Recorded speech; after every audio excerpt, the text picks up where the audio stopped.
Sa unahin. Ito, sarap nila po tayo ng hapon mga. Harap ko lang po yun.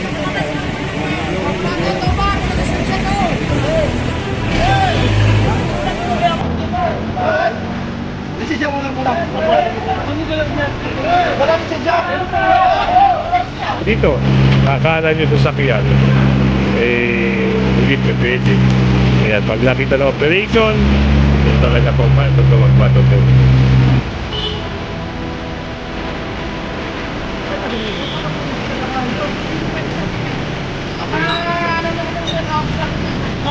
Ano din mo? Ano kami din mo?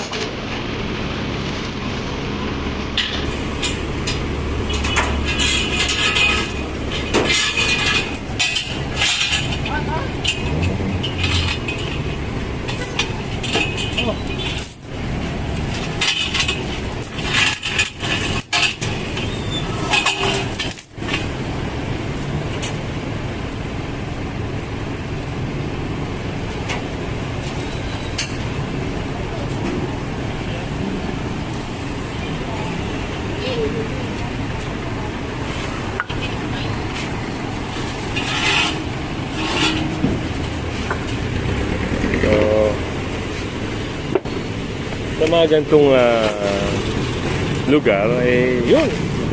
Iwas tayo sa mga pagpapark, lalo na iiwanan. Kaya wag kayong mag-iiwan ng sakyan, lalo na wala kayong driver at hindi naka-hazard. Ito ay hindi naka-hazard at wala ding driver. So, andito ngayon yung operation kaya malamang sa Tumana Marikina ito dapat. So, meron din doon napansin, no? Meron din doon napansin na isang sasakyan.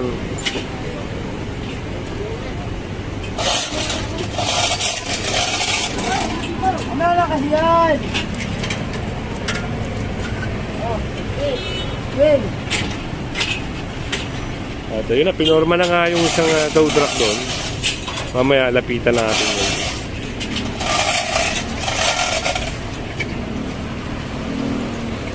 Tingnan natin, no?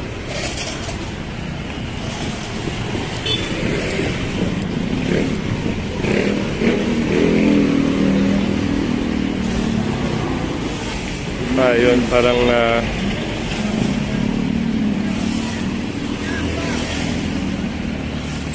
yun. Yung isang itim na sasakyan na yun.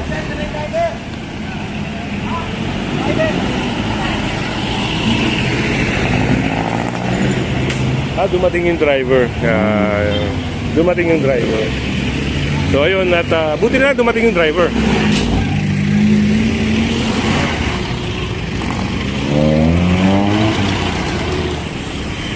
Nako, parang titikitan. Oo, dumating yung driver pero titikitan. So balikan natin yung ito Evangelista. Kaya mag-ingat kayo sa mga lugar na ito kung sakasakali kayo ay mapupunta rito at meron kayong bibilihin lang. Mas maganda, huwag niyong iwanan sa sakay nyo. Kung iwanan nyo man, kailangan meron kayong kausap o kaya kasama na iwanan sa driver seat at naka-hazard, no? Pero kung matagal talaga, ayun lang ang magiging problema pag matagal.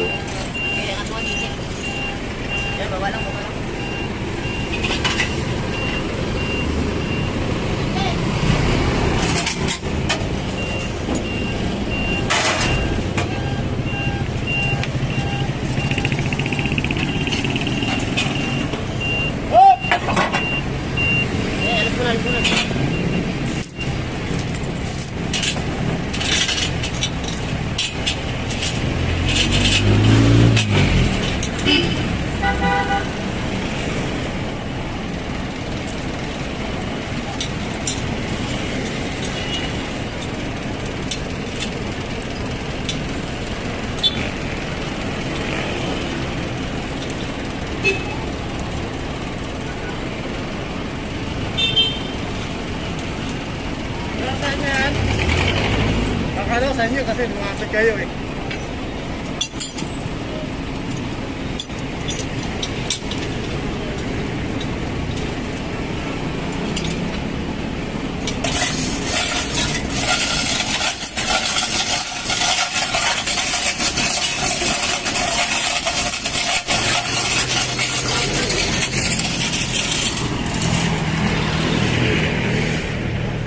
Ayun na yung isang sasakyan na towing sa may unahan. At ayun pa yung isa, oh. Hello, okay. Hop! Bende, bende!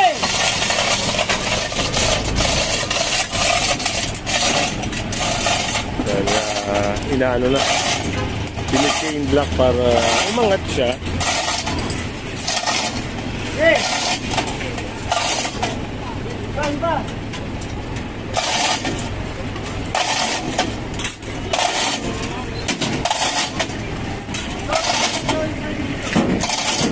Hey!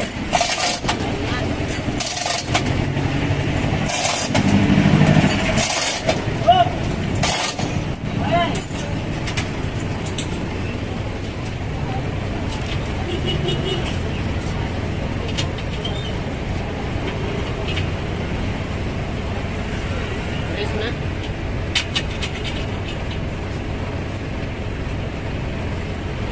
Sa unan eh.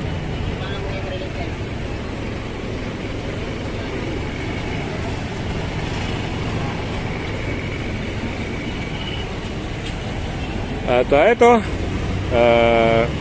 halimbawa, ano, lagi natin sinasabi, halimbawa, wala yung sasakyan nyo at kahina-hinala, tingin lang po kayo sa paligid, may mga notice dyan, o kaya witness, kung wala naman talaga, try nyong puntahan sa Tumana Marikina, baka nandun.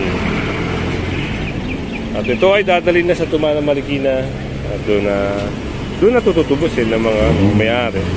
Kaya ingat, lagi natin sinasabi, mag-ingat na mag-ingat na mag-ingat dahil mahal ang pantubos. Mahal magtubos, bukod doon yung ano pa, yung abala sa inyo. Si Sir, ginagawa na to ng violation ticket. Ayan, violation ticket, illegal parking. Ano Sir, at unattended? Unattended saka obstruction. Dalawa, kita nyo. Duruin nyo kung magkano yun, sasabihin ko na kung magkano yun ha. Unattended, 2,000. Yung obstruction Sir, 1,000. O, kita nyo, 3,000. Plus, magbabayad pa kayo sa towing.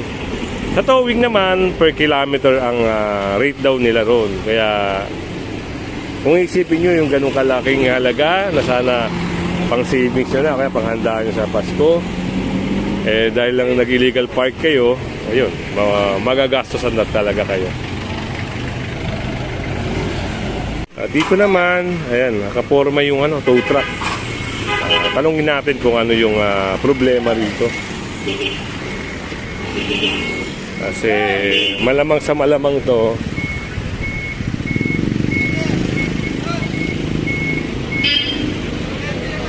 Saan saan yung towing? Yung puti.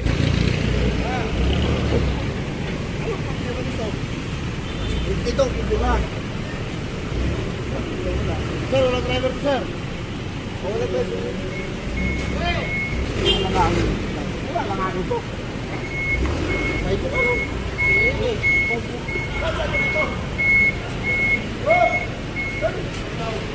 Saan yung driver dito? Hindi lang kami dito. Saan yung driver?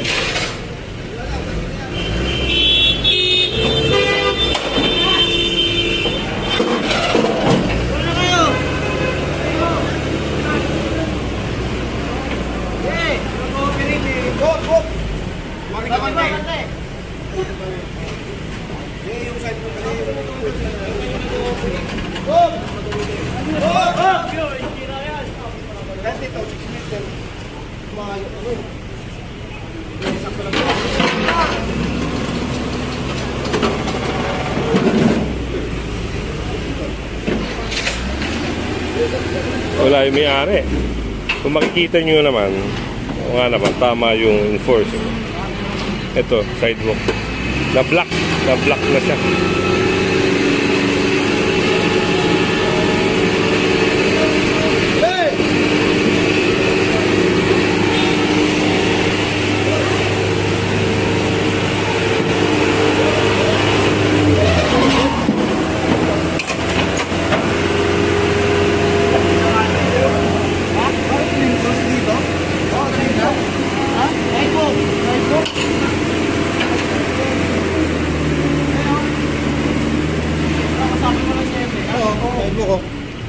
yan. Nakara na tao, kahit na kayo yung driver.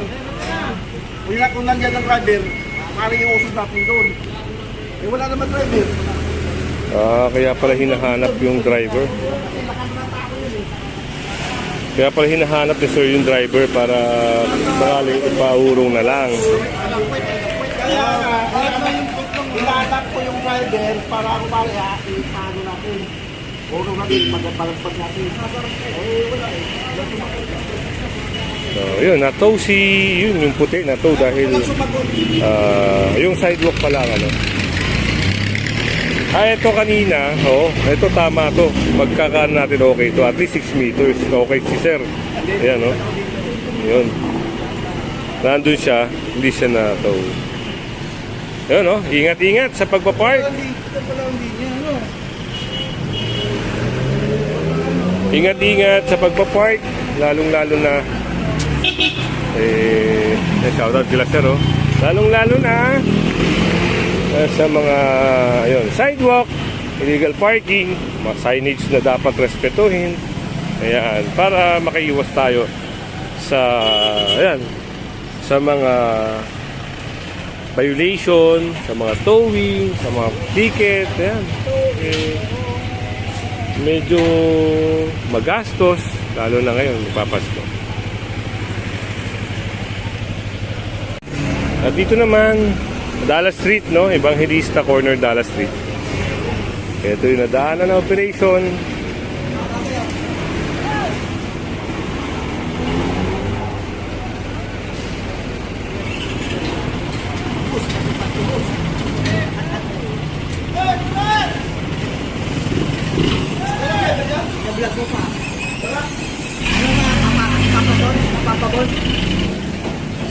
Kaya goods. Maynila, tsaka sa Pasig lang napapalang ko eh. Wala driver naman. Kaya babot. Sino sa Maynila?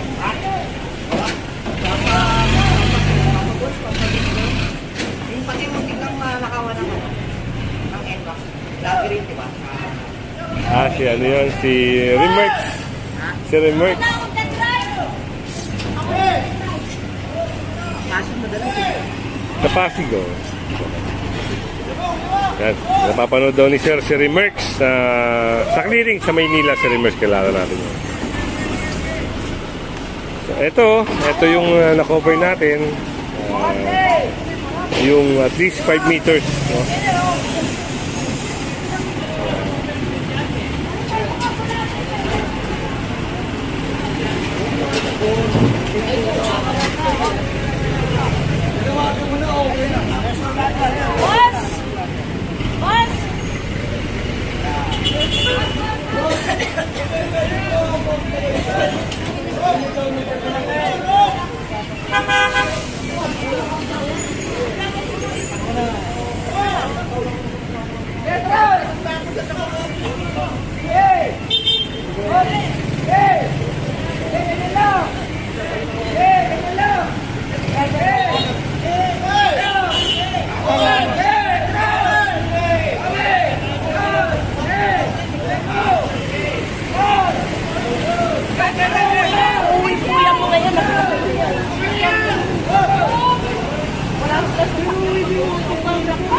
Lisensya mo lang muna. Kunin ko lang dyan. Wala lisensya. Sabay lang ko dyan.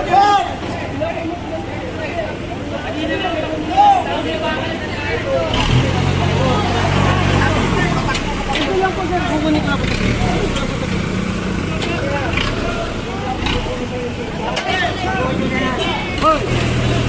Kunin ko yan.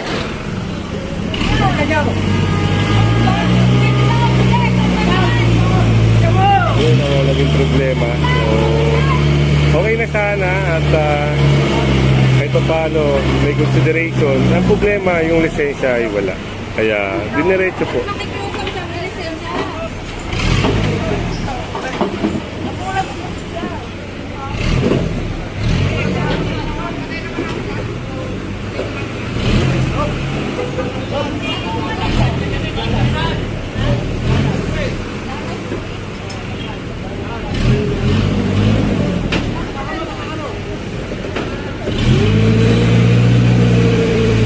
tandaan ha, sa mga corner, at least 5 to 6 meters.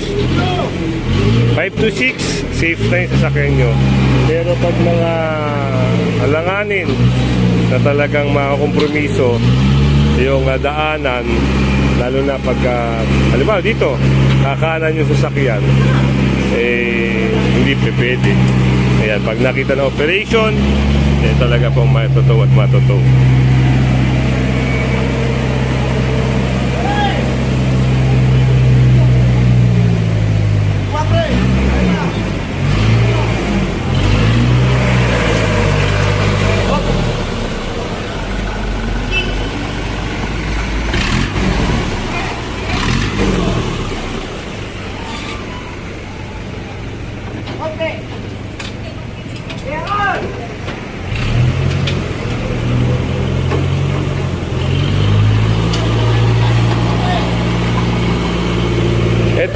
Itong gantong posisyon, safe na to. Okay to. Kasi dito, alanganin talaga kung makikita nyo. Yun ang naging problema nung may-ari dito. Tapos, pedestrian pa ito. Pedestrian pa. Pag kumanan yung sasakyan dito, alanganin. Baka pwedeng sumabit pa dun. At makadisgrasya pa yung nagmamaneho. Kaya, si kuya tumatakbo. Parang, ayun. Kapit kung ano yung pag-uusap dito.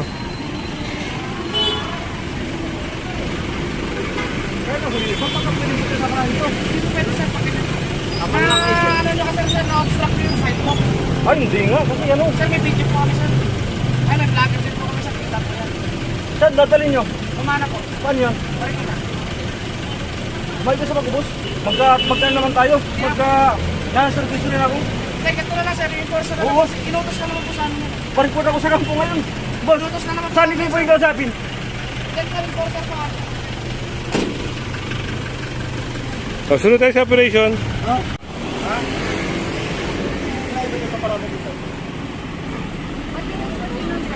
Ha? Kaya nga sino ang driver nagdala dito? Sila po sir, yung... Sinong sila? Sino? Sila po. O yung mga lisensya dito. Kaya ang tinuturo kayo naman. Patutuo ko to. Pag walang mga lisensya, patutuo ko yan. Wala pa kayo lisensya, meron na. Ha? Yung sinunod ko parang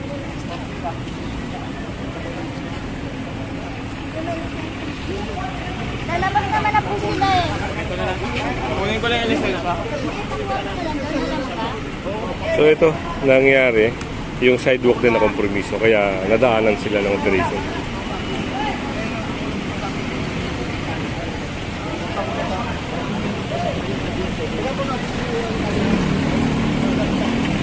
Yung tao, wala na madaanan sa kalsada na dumaan.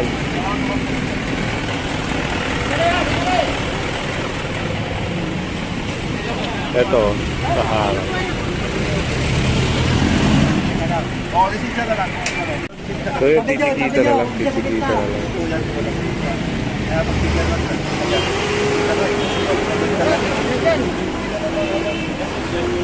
Alam mo yan kasi driver ka, alam mo yung batas na tatata. Ha? So, pinuwalag din, oh. Hey, sir, kung ano yung nakompromiso niya. Hindi na pagbayarin mo.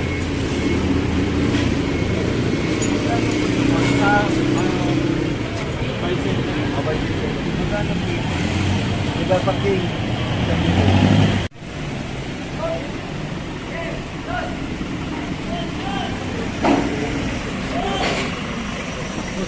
Kaya nga pong nakasampa na po tayo sa tow truck, hindi na po tayo nakababa. Nakaharap po na problema tayo. Ito ba? May lisensya to.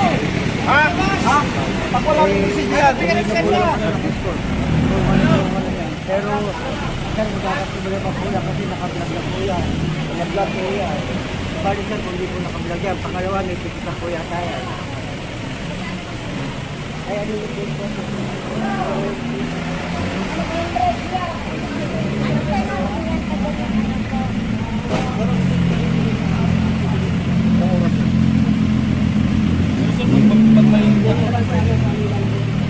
Ay, walang tao sa... Ay, kung gabi sa araw yan, alas 9 sakto.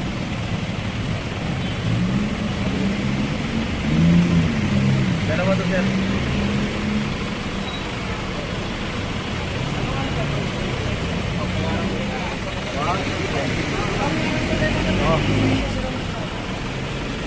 Nabibirmahan na at babayaran niya sa any bayad center. Tapos alisin mo na.